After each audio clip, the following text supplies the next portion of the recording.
বিসমিল্লাহির রহমানির রহিম।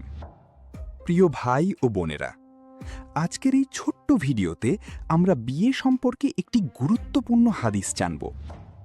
রাসূলুল্লাহ সাল্লাল্লাহু আলাইহি ওয়াসাল্লাম বলেছেন, হে যুবকগণ, তোমাদের মধ্যে যারা বিয়ের সামর্থ্য রাখে তারা যেন বিয়ে করে, কারণ বিয়ে দৃষ্টি সংযত রাখে এবং লজ্জাস্থান হেফাজত করে। আর যারা সামর্থ্য রাখে না তারা যেন রোজা রাখে, কারণ রোজা তার জন্য ঢাল স্বরূপ। সহিহ বুখারী ও সহিহ মুসলিম। সুবহান আল্লাহ! এই হাদিস আমাদের শেখায় বিয়ে শুধু একটি সম্পর্ক নয়, এটি আমাদের পবিত্র জীবন গঠনের একটি গুরুত্বপূর্ণ মাধ্যম। তাই আসুন আমরা সবাই এই সুন্দর সুন্নাহ পালন করি এবং নিজেদের জীবনকে পবিত্র রাখি। আল্লাহ আমাদের সবাইকে সঠিক পথে চলার তৌফিক দান করুন। আমিন।